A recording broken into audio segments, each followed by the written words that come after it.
My name is Paisley, and I grew up in a single-parent home. When I was a child, my dad passed away, so my mom raised me by herself. I never felt sad about having just one parent. Even though my mom was always busy, I admired her because she worked hard to keep the architecture firm she and my dad started running. I wanted to be like her, successful in my career. But one day, something happened that changed how I felt about her. My boyfriend, Matteo, is 3 years older than me. We met at a college party. His family is wealthy, and he got a job at a bank through his family's connections. He works as an elite banker. Since we started dating, he has been generous, giving me gifts and taking me to nice restaurants. He can be a little indecisive sometimes, but he's kind and a great guy. Recently, Matteo and I talked about getting married. I just graduated from college this spring and started working, so getting married right away is difficult. Plus, I want some time for myself, but we both think it would be nice to start a family together soon. Today, I'm meeting Matteo's parents to get to know them and talk about our plans to marry. It's my first time visiting their home. To make a good impression on his wealthy, middle-aged parents, I worked hard on my outfit, hairstyle, and makeup to look charming but natural. I want them to see me as a good match for Matteo. With these thoughts, I headed toward the front door to leave the house. "Mom, I'm heading out. I'm going to visit Matteo's house today," I said. "Oh, right. Make sure to be polite," my mom, who was working from home, said, looking up from her computer. "I know. See you later," I said, leaving the house feeling excited. After taking a train and a bus, I arrived at Matteo's house in the neighboring town. It's a huge house like something out of a fairy tale. I had Matteo tell me his parents' favorite cake shop beforehand, and I bought a cake there. I rang the doorbell. "Ah, Paisley, we've been expecting you." "Welcome," Matteo greeted me with a gentle smile as I stepped inside. When I entered the living room, I realized how spacious and grand the house was. The decor was elegant and fancy, making me feel the wealth of Matteo's father, who is a bank executive. "Nice to meet you. My name is Paisley," I said, feeling a bit intimidated but still smiling and bowing my head to greet them. "Welcome, Paisley. We're pleased to meet you. Please have a seat. I'll prepare some tea, so please wait a moment," Matteo's mother said warmly. "Paisley, I'm Matteo's father. Welcome to our home. Please make yourself comfortable," said my future father-in-law. Matteo's parents were kind just as I imagined. They seemed like a perfect family in a fairy tale. We started talking over the tea and cake I had brought. His mother was a great talker, and his father was a good listener. Matteo joined in sometimes and nodded along to my stories. I thought this happy time would last forever, but everything changed when we talked about my family. "So, you lost your father at the age of 5, and then your mother raised you alone? Paisley, she must be a wonderful woman. I respect her as a fellow mother. The fact that you've become such a wonderful woman is a testament to your mother's upbringing. We need to learn from her as parents," Matteo's mother said, praising my mom and me. "Yes, my mother is indeed my role model," I replied, feeling hopeful about having a good relationship with Matteo's family. But then Matteo's mother changed her tone. "However," she said, "coming from a single-parent household and being self-employed, I'm afraid it's not quite suitable for you to become Matteo's wife." Matteo's father nodded in agreement, adding, "It's a matter of trust and stability. We're concerned about potential financial issues and the reliability of such a background." I was shocked. They had just praised me, and now they were calling me unsuitable. I didn't know what to say and instinctively turned to Matteo for support. "Mom, Dad, not this again. What does it matter, her family situation? It's a minor fact," Matteo defended me. But his parents wouldn't listen to him. "No matter the reason, we can't trust a family with only one parent. We'd be troubled if we were asked to lend money because of financial difficulties," Matteo's father said, looking more serious. "Besides, it's not common for a single mother to be able to send her daughter to college. It makes us suspicious if there was another man's support involved. We can't accept a loose woman as a family member. Our family has been bankers since my grandfather's time," Matteo's mother said. Her words hurt even more because they weren't outright insults. Matteo tried to argue back, but he couldn't convince them, and they ended up arguing among themselves.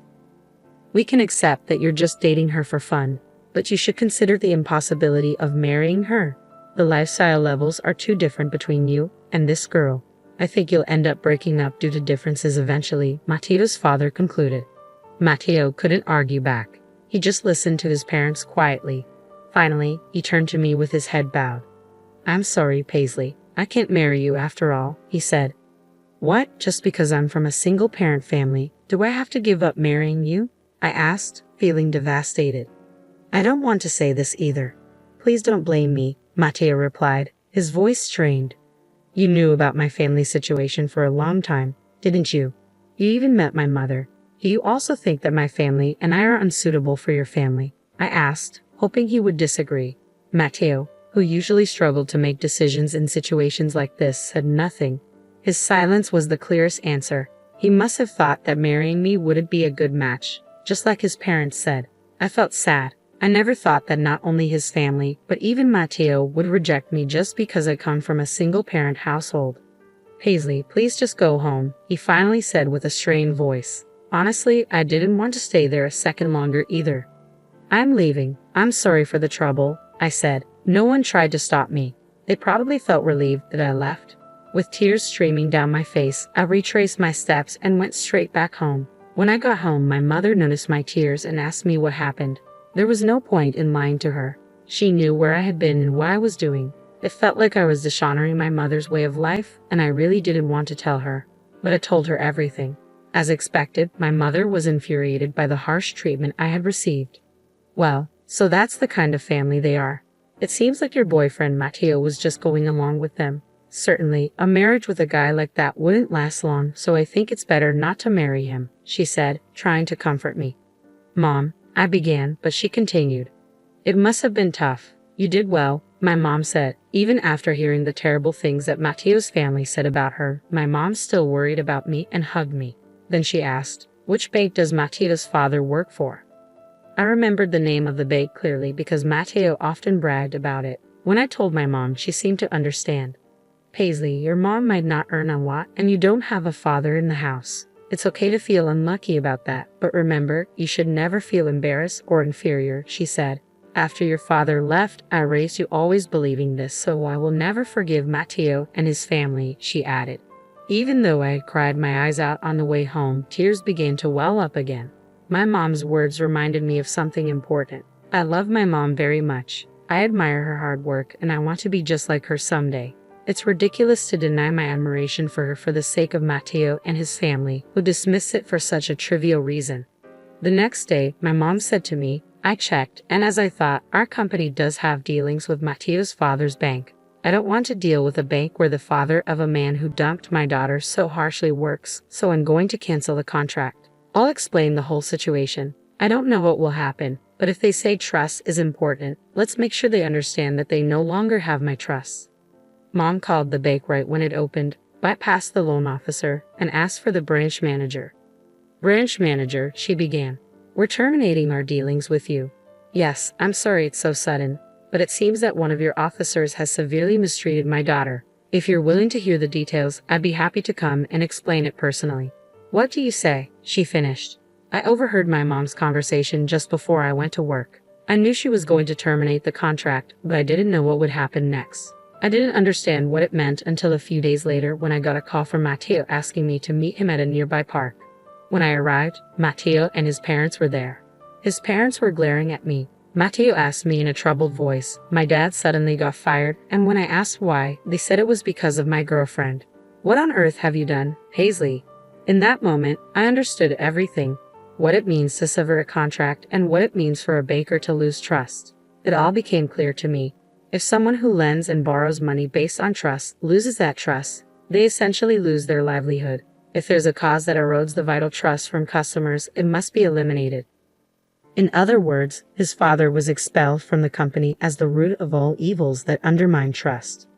What I discovered later was that Matteo and his father, just like they did with me, looked down on customers who they considered poor, causing them all sorts of problems. It seemed it was only a matter of time before they were fired. The final straw was just a call from my mother. This wasn't something I accomplished through my own strength. I don't possess such power, but it was something my family did for me. I should tell them this proudly and confidently. You insulted my mother, so she retaliated with her power, I stated. Matteo's father responded incredulously, What? There's no way a company run by the parents of a poor girl like you could have enough influence to get me fired just by filing a complaint. Indeed, the company run in my parents' name isn't that large, but my mother's influence isn't limited to just one design office she runs. Even without direct involvement in management, she holds a position that allows her to influence companies. I replied, now, I can fully understand the meaning of all the transactions my mother had with the bank at the time. I'm sure it's something like this. My mom's company itself isn't large. However, my mom is also registered as a non-executive director in several companies my grandfather runs. So what it means to have enough influence over you guys is that all contracts with my grandfather's companies were also terminated. I listed a few of the companies my grandfather manages. The color drained from his father's face quickly. That's ridiculous, he muttered. There's nothing strange about it, I said. After all, he's my grandfather, right? Why would he want to deal with a bank that disrespected his granddaughter and daughter? It seemed they finally understood why they were fired so suddenly. Their attitude completely changed. They fell to their knees right there, pressing their foreheads to the ground and sobbing. Even with this spectacle in front of me, I could only think of them as pitiful. Matteo clung to me, begging, Paisley, I'm sorry for everything. I was truly serious about wanting to marry you. I just thought you should go home for a while because my parents were being difficult. He was making excuses, trying to save himself. But I was done with him. I shrugged off his weak arm and told him, my mom is amazing, isn't she? She's my role model. I don't want anything to do with you anymore. I really hate you now for disrespecting her. I'm going home because my mom worries. Goodbye, and please never contact me again. I turned and walked away. Too weak to chase after me, he could only watch silently as I left, kneeling on the ground just like his parents. After that, his family, now unemployed, couldn't maintain their lifestyle. They started selling their cars and luxury goods one by one, and eventually, they even had to sell their house. Hearing this from my mom and grandpa, who heard through the bank, I felt deep down that I dodged a bullet by not marrying him. He will likely continue to struggle with his pride and financial issues. I hoped he would learn to live within his means, and my mother and I laughed about it. As for me, I just started working. There are more things I can't do than things I can, but I've learned a lot from this experience. Of course, I want to be better at choosing a partner, but I also want to become stronger myself. My goal remains unchanged. I want to be a successful, strong working woman like my mother. To protect and support my family like she does, I want to work hard every day to become a strong woman.